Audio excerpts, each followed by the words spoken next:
Hi everybody, it's me Jill and welcome to Jill Informed.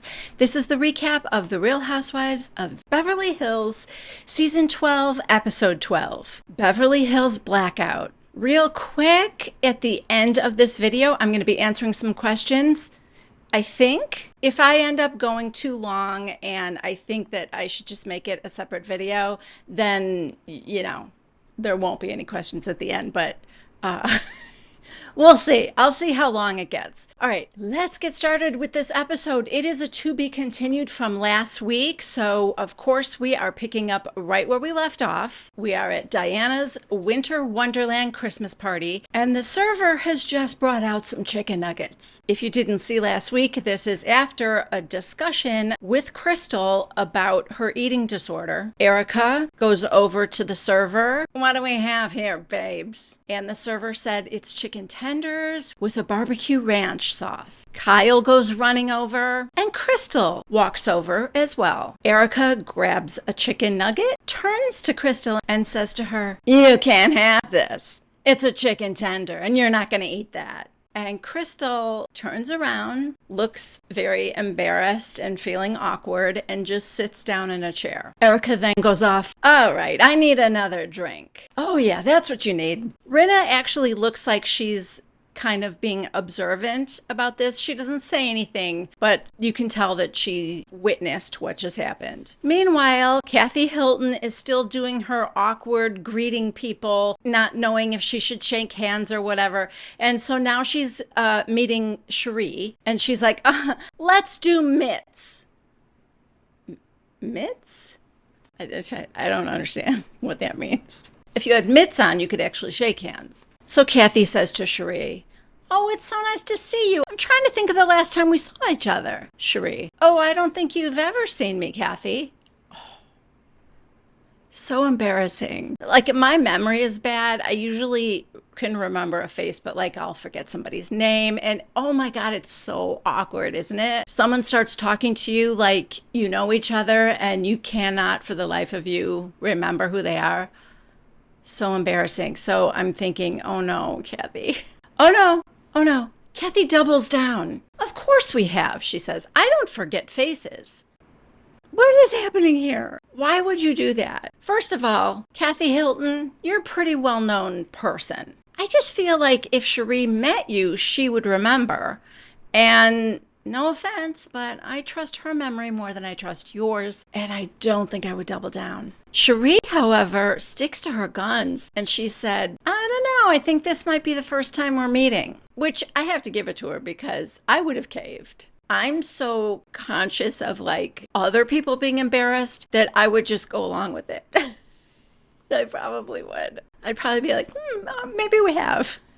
Knowing full well, I never met you, lady. But yeah, I mean, she sticks to her guns. And finally, Kathy backs down. She goes, "Well, you look familiar, but, with my eyes, who knows?" Then we get one of my favorite flashbacks, which is when Kathy mistook Garcelle for Kyle. Oh, yeah, because, those two are interchangeable. Oh, God, no. Okay. Damn. Way to immediately make me regret my words, Asher. Diana is now herding guests back into the house so that Asher can perform for everyone. There hasn't been a scene this awkward since Yolanda Foster made everybody sit in silence and listen to David Foster play the piano. As the ladies file in past the piano, side note, I thought that piano was just there for a Christmas decoration. Oh no, Asher's putting on a show. Anyway, as the ladies are coming in, Erica stops at the music stand and she's looking at the songbook. And Asher, okay. Side note, I'm pretty quick to defend when somebody thinks that a house husband is gay. My reasoning is usually it's 2022. If you are gay, why would you live a miserable life as the husband of a real housewife when you could just be your authentic self? But mostly, I think I defend them because, I I genuinely enjoy a straight man who isn't afraid to, push boundaries with his fashion and his look. Harry Styles is a perfect example of that. I don't know. I guess I'm attracted to that kind of confidence, that he doesn't feel emasculated because he's wearing a certain thing, or I don't know. I like that. Also, Harry Styles looks amazing in a dress. So I'm definitely not quick to say, oh, he must be gay, because it just feels dumb to me. So when the chatter started about Asher, I quickly dismissed it as just a tiny man experimenting with fashion. Now I think I may have given him a little bit too much credit for being cool. I do think he's cute, though. I love Jesus' hair on a guy, and I think he's got a cute face. But I have to say, as Erica stops to look at his sheet music, Asher does this. You can't read those, girl. Get. You can't look at those, girl. Get. It makes it a little harder to defend, let's just say. And now we all have to sit and quietly listen to Asher regale us in the splendor of Christmas carols. I mean, all that's missing is woolen gloves with the fingers cut out and, a jaunty scarf, perhaps a newsboy cap. Okay, so he can sing. I'm not sure how he sounds singing solo because this song happens to be a duet. Yep, Erica Jane is joining in. Obnoxiously so.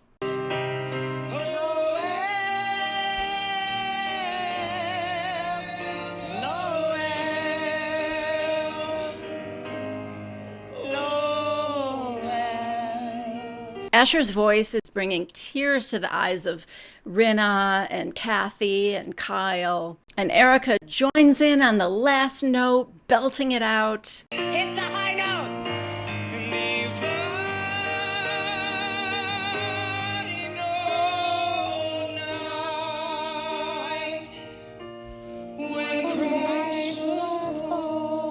It's just so obnoxious. But of course, Diana, who's sitting next to her, is just smiling and laughing. I can't imagine what Diana's reaction would have been if it was Sutton drunkenly joining in during Asher's big song. Seriously, could you imagine how pissed off Diana would have been? That would have been a whole thing. Okay, so now we have Diana and Kathy and Erica and Rinna. They're outside and they're chatting together. And Erica says to Kathy, well, hold on a second. First, Erica says to Rinna quietly, I am so lit. Think of a new word. There's a million other ways you could express that than lit. Guys, in the comments, I would love to hear your favorite way of saying somebody has had too much to drink. My new favorite is Mud Pie Messy. Anyway, Rinna's like, I know. That's the other thing. Do you think if you didn't announce it to us, Erica, we wouldn't know? So anyway, Erica goes, Kathy, how's Paris? And she goes, oh, she's so happy. She's doing really well. Erica, Kathy, I want to say something. I want to get it off my chest. Would you rather have a threesome with me, Rick, and Rob? She says, you've invited me to a lot of events. And the truth is, I didn't want to bring my scorn and my fucking scarlet letter on to your daughters or to you. I can't. Scarlet letter. Does she know what that scarlet letter stood for? Is there a confession in here somewhere? Anyway, Kathy says, I understand that, but of course, you're always included. Erica, please don't make me cry. Because the truth is, I can't. Diana and Rinna. Oh, sweetheart. This isn't even funny. I don't know why I'm laughing. Oh. Erica, no, it's okay. I didn't want that. Kathy goes, but at least you replied. Because if you didn't reply at all, I mean, that's a whole other thing. Yeah, did you hear that, Diana? You don't just not show up to a muddy tea party. Erica, and I knew that you were adult enough to understand. But please explain to Paris and Nikki that it's not personal.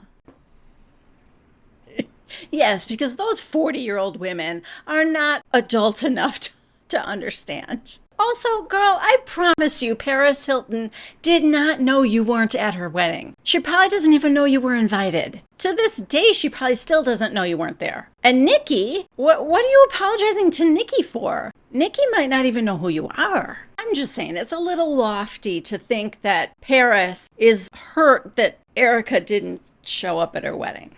I didn't go either, Paris. I'm so sorry. My invitation got lost. Probably in the move, change of address stuff. I'm sure that's what happened, but my apologies. Erica, I just didn't want to bring fucking shame into something that should have been beautiful. There's like silence. Erica, by the way, she looked beautiful. Diana's like, cheers to that. Kathy quickly makes her exit now. I'm going to go inside. It's a little chilly out here. Sure it is. So inside, Kyle is sitting with Garcelle, Cherie, and Crystal. And she says, thinking back to that Sutton and Diana thing at my house, how they left it, I wouldn't think that Sutton would even want to come to this party tonight. But she did. She was excited. I'm not kidding. 1 hour before we were supposed to leave, she tested positive for COVID. And then she goes, the thing about Sutton is I think she's really lonely. When she said, I'm going to have to be alone now for Christmas, it just really broke my heart. So Kathy joins those ladies now. And Garcelle said, how's Erica? Kathy, she's getting out of control. Cut to outside. Rinna says to her, put your drink down. Erica, no. That's fun. Cut back to inside. Garcelle says to Kathy, did you know that she told my son to f off? My 14-year-old? And Kathy goes, no, you don't ever want to put yourself in a position when drinking of losing control and saying something stupid. Garcelle goes, absolutely not. Kyle, I think she's just loosening up a bit and maybe she's making mistakes, but we kind of got to cut her some slack. Yeah, it wasn't your kid she said that to. Garcelle goes, you can cut her some slack. I don't need to. Outside now. Erica says to Diana, can I be honest with you about who inspired me to take care of my mental health? It was her daughter, Amelia. Diana nods. Rinna. Erica, I'm on Lexapro. Guess what? Now I'm on Wellbutrin, and I'm on other things that shall not be named, I guess. And yes, I've had a few drinks. But the truth is, I'm okay. Inside, Garcelle, I know we're all friends, but we can't all be in denial just for the safety of our friendship. We saw how she was on the boat in Mexico, the way she was at my party. Also tonight, Asher's singing and she's shouting out. And guys, this could have been Asher's big break. He was hoping to reprise the role of Oliver Twist on Broadway. Erica ruined it. So Kyle says that, maybe I'm ultra sensitive to labeling it or saying somebody has a drinking problem because of our sister Kim. Yeah, but you did, girl. You screamed you're an alcoholic. I think that was Kim's first year. In her confessional, she said, it's very dangerous to throw around labels like someone has a drinking problem. And that's what Garcelle wanted me to say. She's baiting me, so I'm not doing that. I don't know. We can see Garcelle's confessionals and stuff. This doesn't feel like she's baiting her. This feels like somebody who sees a friend who's getting out of control. Garcelle is by no means the closest to Erica, so I don't think she feels like it's her job to be the one to say something to her. But she's probably shocked that no one's saying anything. And then also, Garcelle can stir the pot with the best of them, but this is different than her stirring the pot for a storyline. She went through something like this with her son, and I think she's affected by it in the same way that Kyle is affected by it because of her sister Kim. It makes more sense to behave the way Garcelle is rather than Kyle. Kim needed help, but now your reaction is don't ever mention it if someone needs help. That's not being a good friend, right? Crystal kind of says the same thing in her confessional. She said, I think Kyle's idea of being a good friend is to just back that person 100% no matter what. Crystal disagrees. She said, if I do something wrong, I trust my good friends to tell me. So Kyle said, but this isn't her normal behavior. Can you at least agree to that? This is her normal behavior now. This being the third incident, and you guys aren't together all the time. This feels like a new normal. Just like you're saying, oh, it was only twice, well, 3 times now, in 7 years. You know, her mother could say, well, it's only been 3 times in 50 years. And then you're like, oh, well, that's not bad. Yeah, it is when the 3 times were within the last month. Anyway, Kyle's like, can you at least agree to that? And Garcelle said that she's never done this before. No, I've seen her attack Sutton like nobody's business. And Kyle goes, yeah, but she wasn't drunk. Okay. That kind of makes it worse. Outside, Erica. You know what? I could not have made it through this very important time in my life without Lisa and her daughters and everybody who supported me, all the other people, Rena. And that's what friends are for, right? Am I right? Am I right? Yeah.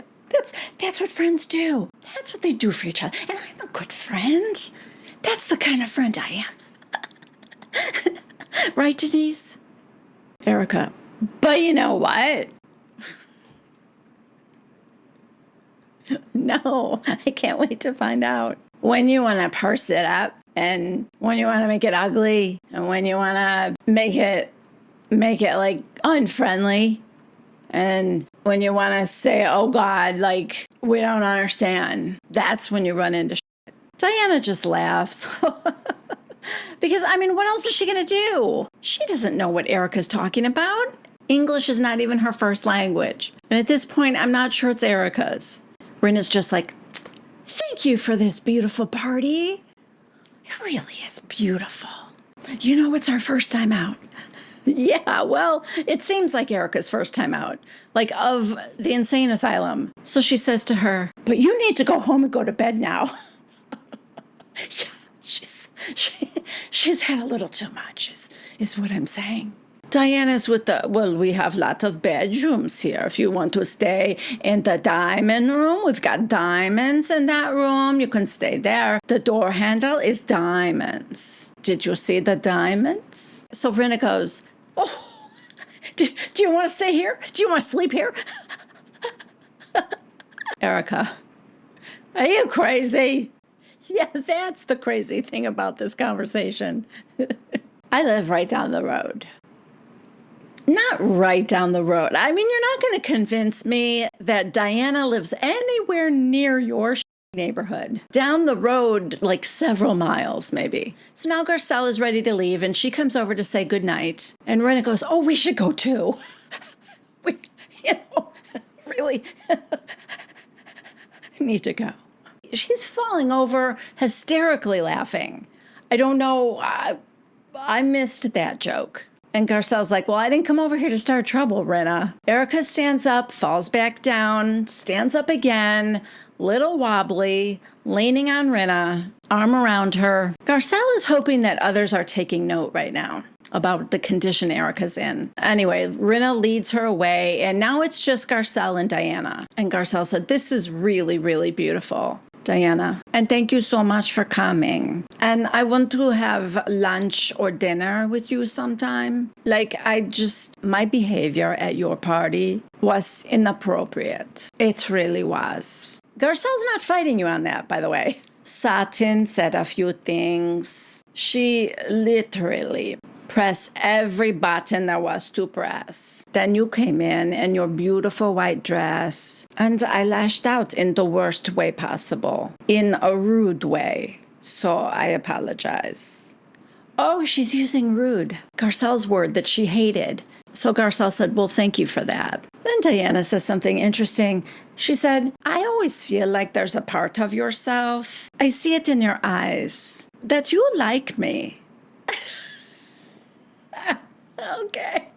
Garcelle kind of agrees with her, I guess, smiles. But anyway, they say their goodbyes. And in Diana's confessional, she wonders if maybe things went so well with her and Garcelle because Sutton wasn't there. Yeah, I guess without Sutton there, you didn't have to be a villain. Meanwhile, people are saying goodbye. Kathy is feverishly trying to find a place to hide Kyle's purse. Crystal's having a photo shoot. But yeah, I mean, do it now, girl, because you look amazing. Okay, next we are at Dorit's, and her and PK are chatting. PK comes in the room.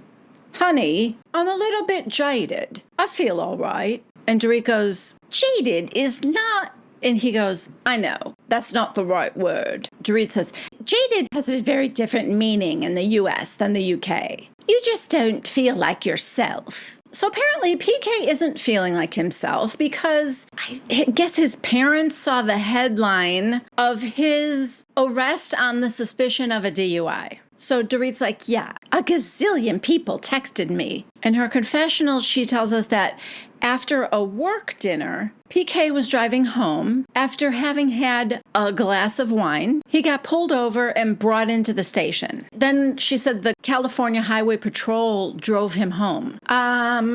One glass of wine? I don't know. That feels unlikely to me. Well, what do I know? Maybe he's on Lexapro. Side note, Dorit got her groove back, people. Oh, this confessional look. It's a Dolce & Gabbana blouse. Oh, loving it. It's like a Renaissance thing. Oh, I love it. Anyway, they start talking about it, and PK says that he hasn't really had a chance to update her yet.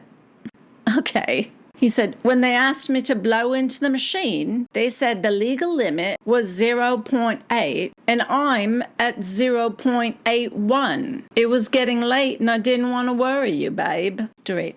So you got pulled over by the police for suspicion of DUI and you were worried about being late? I don't think so, PK. PK. All I wanted to do was call you, but I couldn't because my hands were behind my back. So I guess the second time he blew a 0.73 or something. So he decided because they only gave him a ticket, they didn't arrest him, that he wouldn't tell Dorit that the whole thing even happened. Dorit says that the one thing that is so important in their marriage is honesty, that they don't lie to each other. PK's like, after what you've been through, babe, any husband wouldn't want to call his wife at 4 a.m. Oh, wait, back up.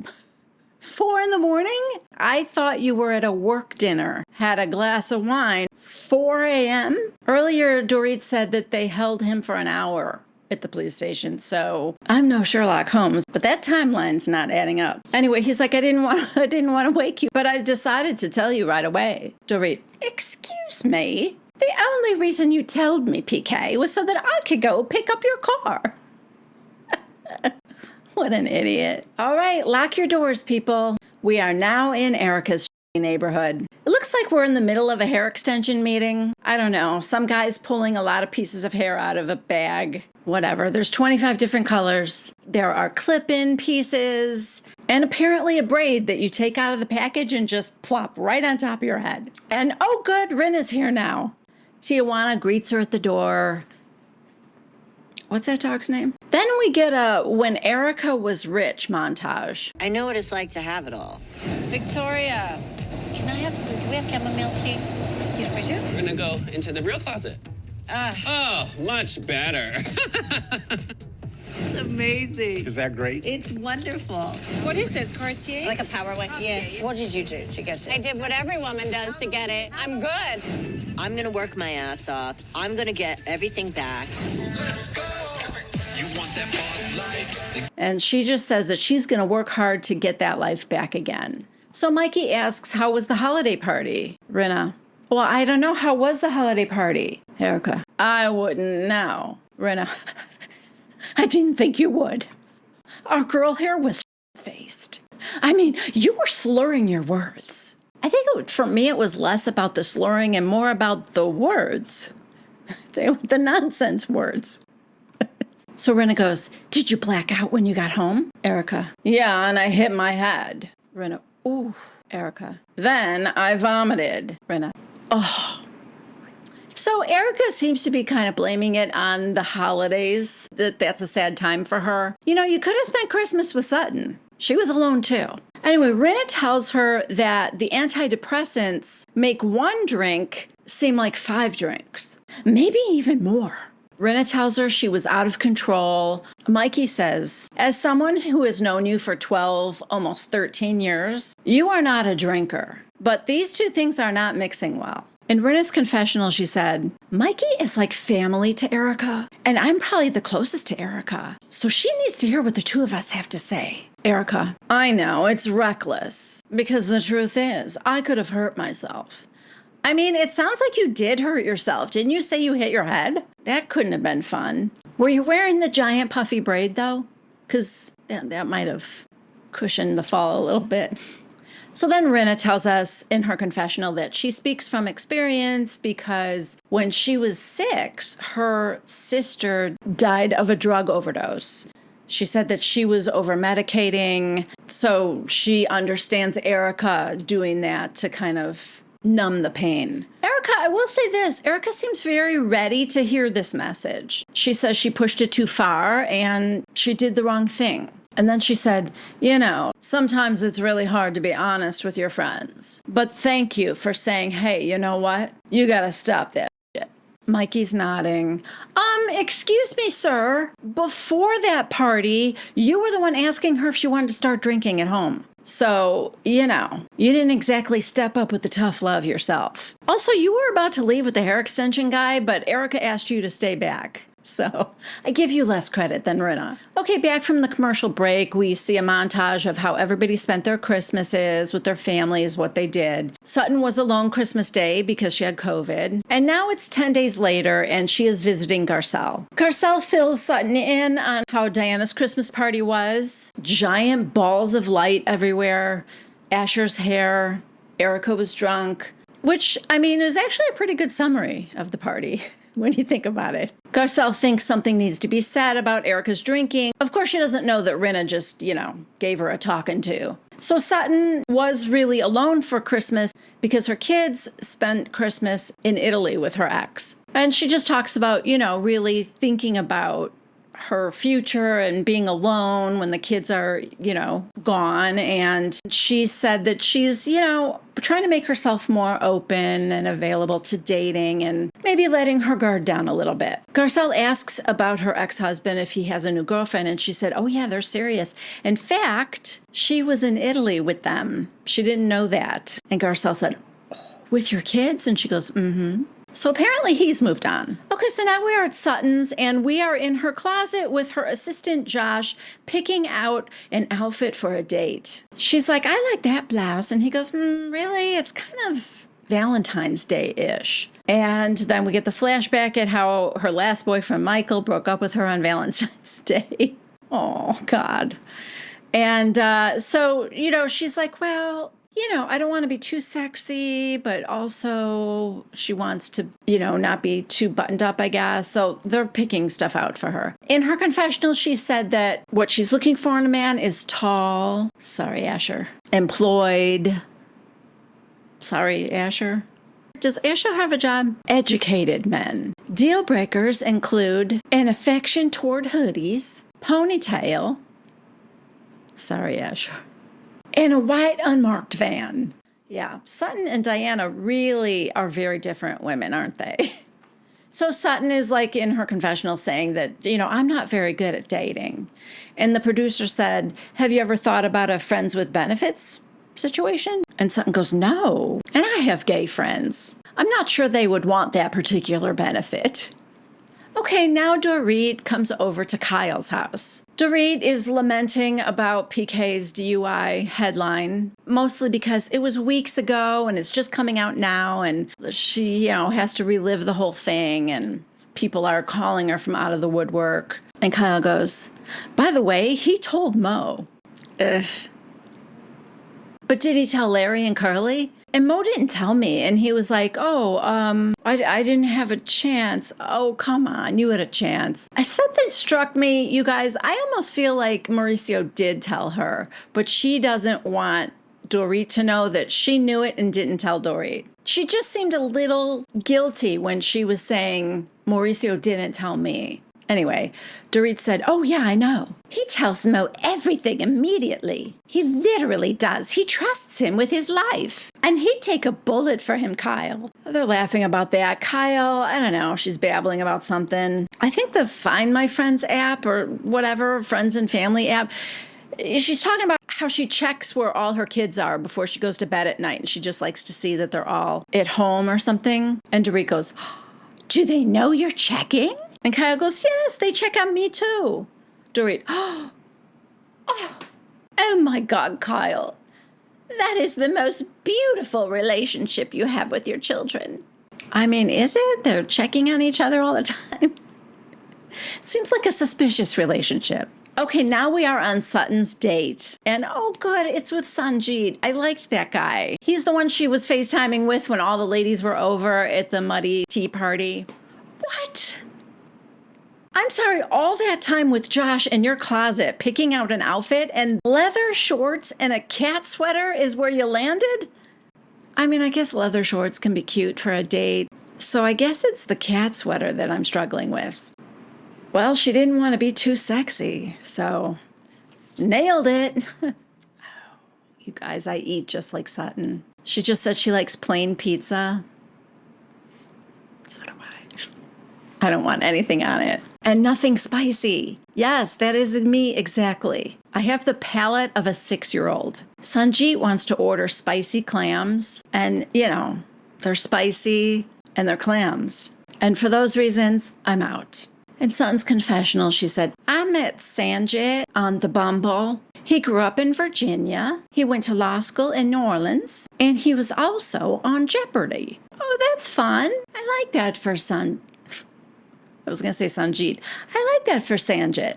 Okay, so this is actually their second date. She said their first date was at a dive bar, and he had a beer and she had a glass of wine, and they talked about books and movies. So this date, she hopes to delve a little bit deeper and learn more about him. So Sanjeet says, you know, I really like the music scene here. I just saw the Go-Go's were playing at the Whiskey. Sutton, who keeps reaching under the table, replies, oh, sorry. My foot's itching because I have neuropathy. Still trying to not be sexy, are you? She's like, yeah, it's going to bother me. And Sanjeet's like, yeah. I mean, she manages to save it, I think. She starts talking about music. I love live music. She's like, I grew up in the 80s and the whole punk scene. And Sanjeet's like, oh yeah, the Clash, Sex Pistols, the Buzzcocks. Sutton, I'm just giving you an insider's point of view so you can see if you want the third date or not. There's some awkward silence. And Sutton goes, you're like, no, I don't.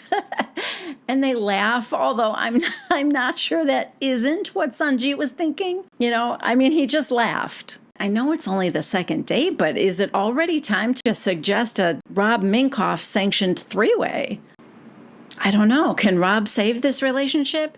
Okay, next we have Erica meeting Garcelle for a drink. They're in like a pretty outdoor space in a restaurant. It looks like they're on the roof. They start off with some small talk. Garcelle asks her how she's been. I think she asked her if she was dating, and Erica said, well, my sex life is better than my dating life. And Garcelle goes, oh, okay, good. And Erica goes, it is good. I mean, what am I going to do? Hold hands with somebody at a restaurant?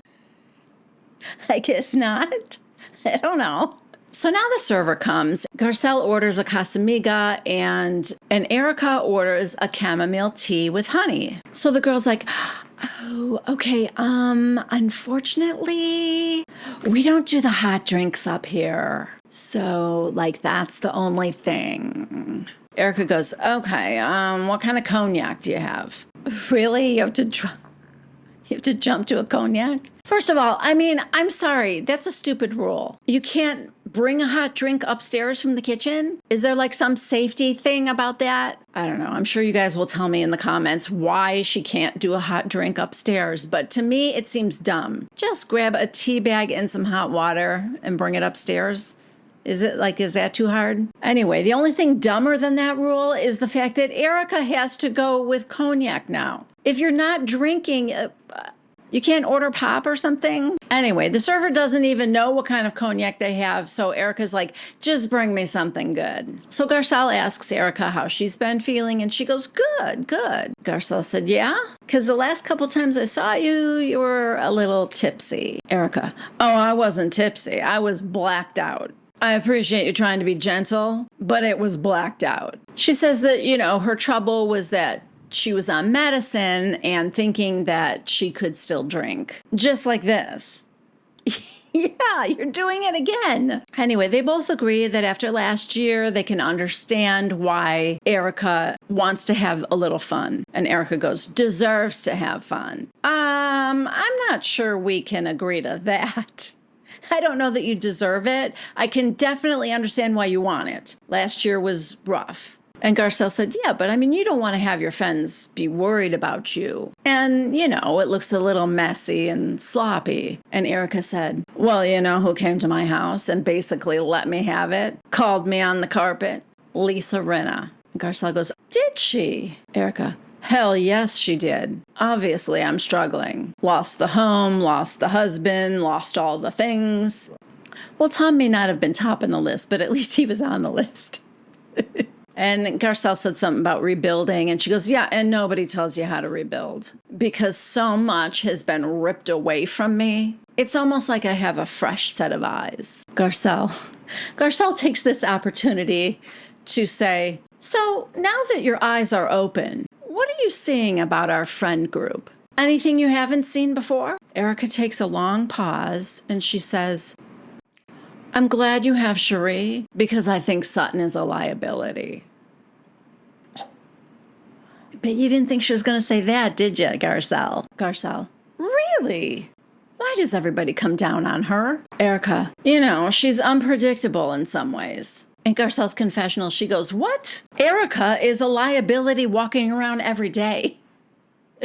Is there a more scandalous woman in America today than Erica Jane? Anyway, Garcelle wants people to just like lay off Sutton for a moment, you know? Do something else, she said. Erica, I will say this. Sutton is the master of her disaster. You don't always have to protect her, Garcelle. She's a big girl. She knows what she's doing. And Garcelle goes, and that's where this episode ended, you guys. I mean, I too think that Sutton knows what she's doing, but other than the very, very beginning of this season with Sutton's bizarre reaction to Dorit's break-in and then, you know, saying what she did about Lisa and Harry and the Elton John thing, which I think she only said to defend Garcelle, so I don't know what's going on with her. But I don't think anything since then has been something that would make me think she's a liability as a friend. Okay, it is time to open the viewer mailbag. First question is from Andrea D. And before I even get to her question, Andrea is the one who, in the comments, oftentimes will remind you guys to use my code for Amazon if you're an Amazon shopper. And she was doing it before I was even doing it. She's better at promoting me than I am. So I just want to give a special shout out to Andrea for doing that. I actually think that's incredibly sweet. So thank you for that. Okay, here's her question. With housewife villains, past and present, which ones are good ones and which ones are just plain mean, evil bitches? And why? First of all, I would say most people that are asked to be on this show are asked on because they have big personalities. They're not meek. They're not afraid of confrontation. They don't back down from a fight. You know, they all kind of have that ability to get into it with somebody else, you know? So I think a lot of people have, you know, their good side and their bad side. But to kind of properly answer the question, I would say that someone like a Vicky Gunvalson, I find her to be more herself. And yeah, I mean, she could be mean and all that, but it isn't like she's evil to her core.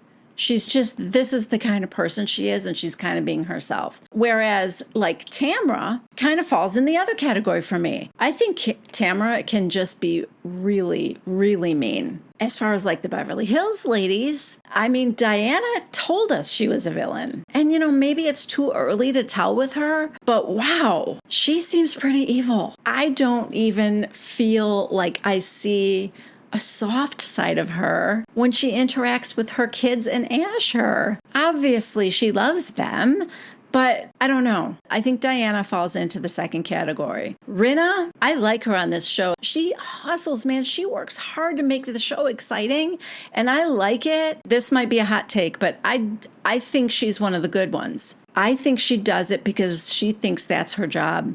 But when I see her with her daughters, when I see her with her husband, she's goofy and fun. And even with her friends a little, you know, like I see why people like her. I'm not sure I can see why people like Diana.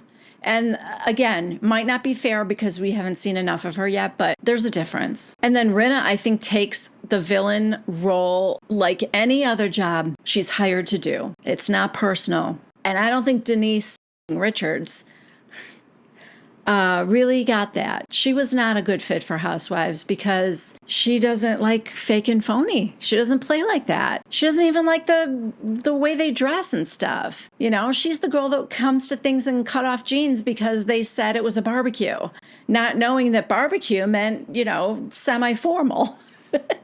So as much as I like her, she was not a good fit for Housewives.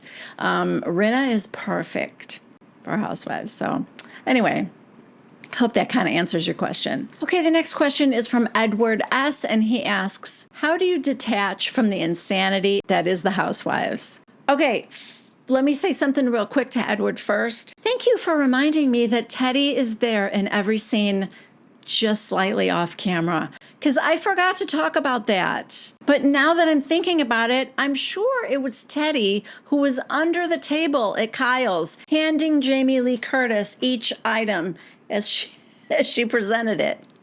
And as far as like Diana's party, I mean, come on. She had to have been under Diana's dress, right? Why else would it have been so big?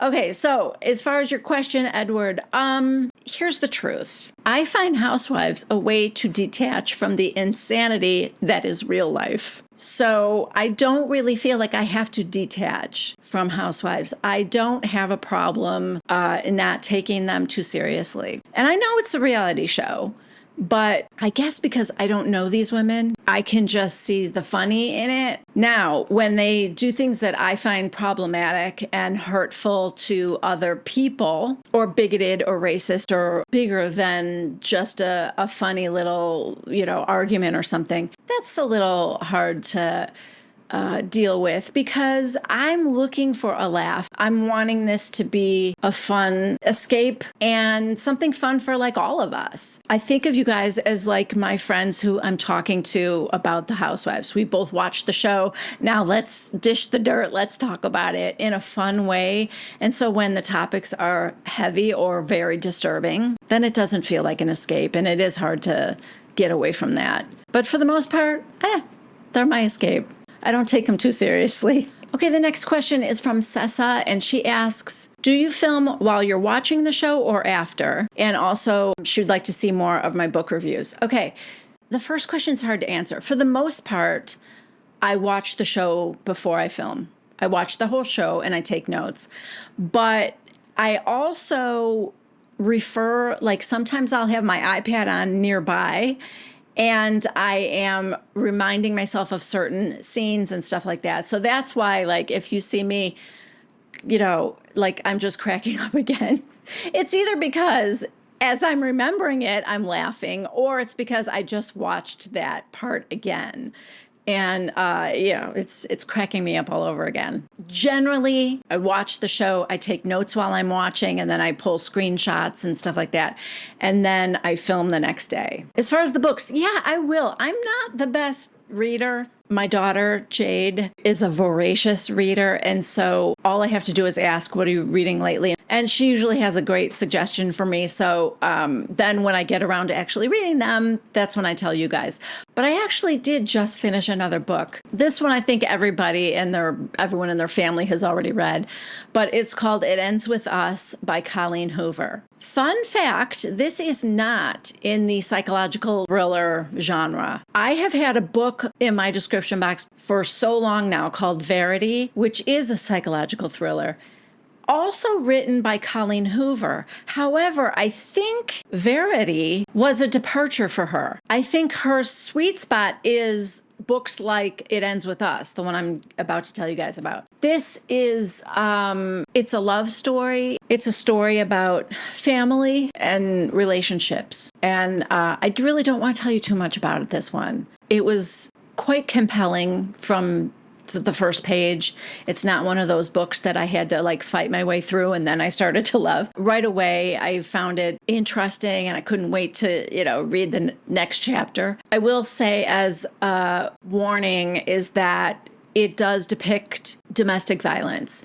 So if that's triggering for anybody, you might not find this book enjoyable. I'm not saying that's a huge part of the book, but it's talked about enough that I think it could be disturbing. So I would just give that one warning. Other than that, I think it's great. It was another suggestion from my daughter, and she goes, I resisted reading this for so long because I thought, oh my God, this is not my type of book. But it was getting so many positive reviews that she finally just decided to read it. And she's like, oh my God, Mom, it was so good. And it was really good. Now, to me, I kind of got a little bit of How to Kill a Rock Star vibe from this book, where you're kind of in this relationship yourself and you're like that invested in it. You know what I mean? Like it's you that this is happening to. And How to Kill a Rock Star is a book that I think originally my niece read and then told her mom, and then it just kind of ran through my family, all my sisters and nieces and my daughter and stuff. Now, my daughter, it gave her a 50 Shades vibe and made her want to go back and read the 50 Shades books. I think she thought one of the characters was a little Christian Grey, which, I get that too. So anyway, just read it. You won't be disappointed. Okay, the next one is from Vicky, and she asks, do you have any hobbies or do any crafts? I have a ton of hobbies and crafts that I love to do that I haven't done in a long time. I talked about this a little bit before. Doing nails is kind of a hobby for me. I taught myself how to do acrylic nails by watching YouTube videos.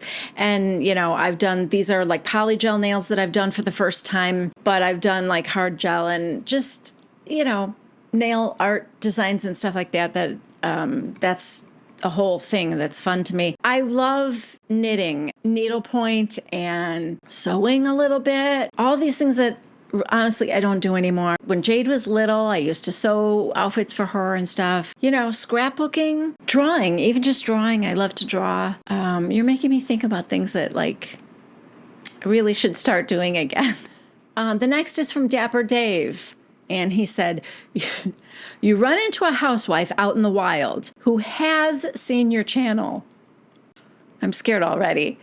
Which housewife would you fear an encounter with most? And which housewife would you delight in such an encounter? Any franchise. I think I have probably said something good and bad about every single housewife. I don't have favorites. I'm not a ride or die with anybody. So to be honest, I would be a little afraid to run into anyone that has seen my channel. Because also, remember, my memory is horrible. So if I ran into somebody, I'd be like, oh God, what did I say about them? But as I'm thinking about it, I think the person I would be most afraid to run into if they saw my channel would be Teresa Giudice.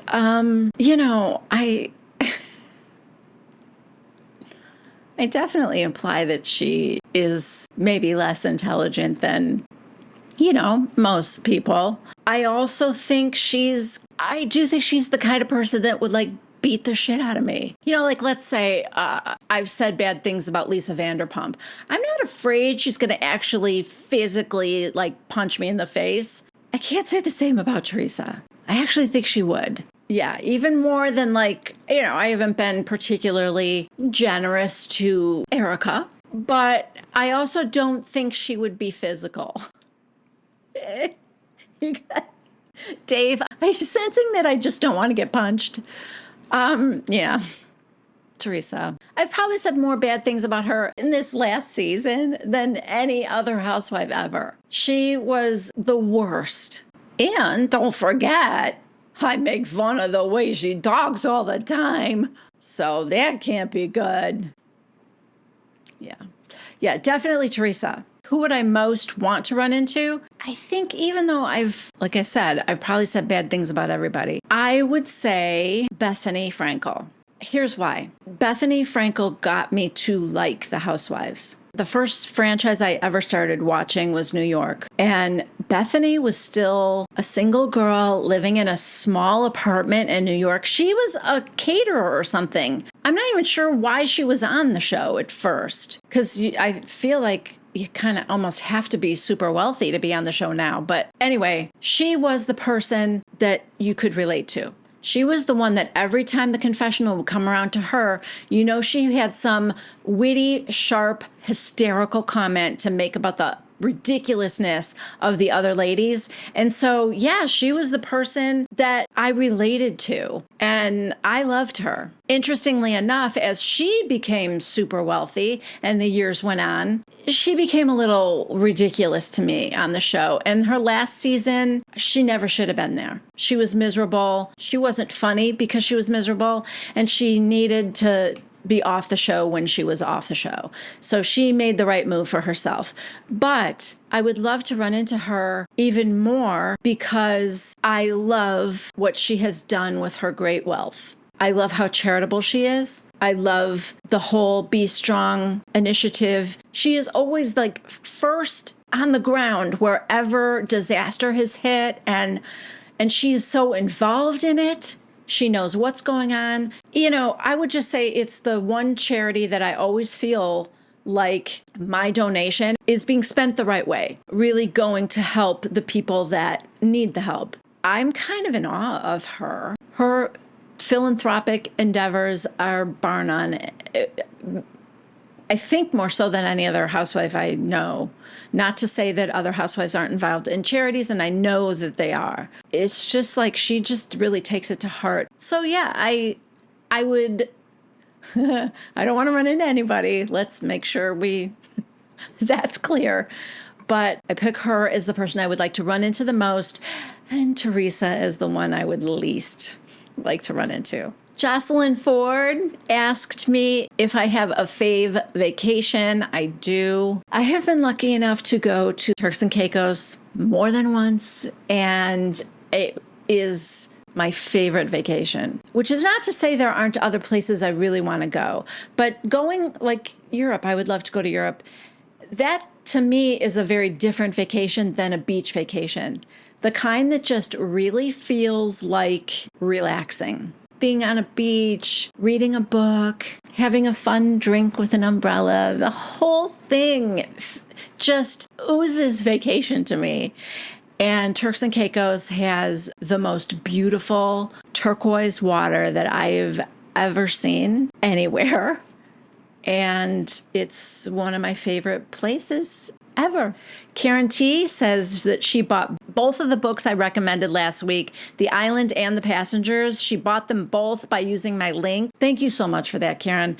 And her question is, any second thoughts after moving to a different state, not knowing anyone but my husband? Yes. Not regrets, like you said, just different moments when I feel a little bit lonely. This is weird too, because the pandemic made everything strange. I have a big family. I'm one of 6 children. So I have, a lot of nieces and nephews, and we are close, but I haven't seen my family in person other than my sisters. And it's even been a while since I've seen them, but I haven't seen my nieces and nephews or my brothers, my sister-in-laws in over 2 years in person. And that's because of COVID. So we started to do family Zooms once a month. It's always the same time every month. And, whoever can make it hops on. And we, it's good. It feels connecting. It isn't the same thing as giving people a hug.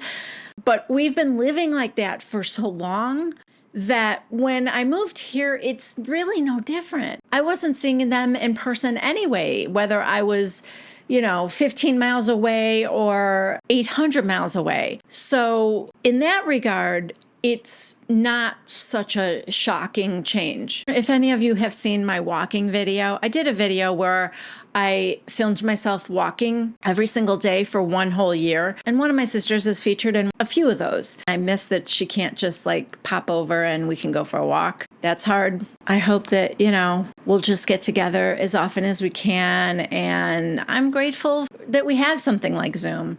So I can see their faces and talk to them in real time. And, I know this is a long shot, but if we could go to different houses every Christmas, I would love to have my whole family come here to South Carolina and have Christmas at my house. And I have a brother that moved to Oregon. It would be fun to go there one Christmas. And so anyway, I hope that's not just a dream. So yeah, it's a little tough. Okay, last question. A few of you have asked about my lipstick and my makeup. Okay, here's what I'm using for my lips. Jade bought these for me because this is what she uses on her lips, and she said it's like the perfect pinky nude color. So the lipstick is MAC Powder Kiss, and the color is called Sultriness.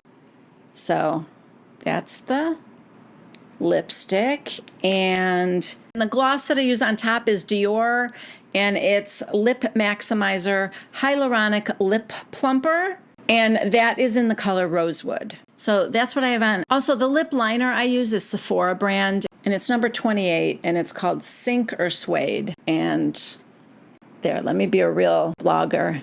That's the color. Okay, and somebody also asked about my foundation.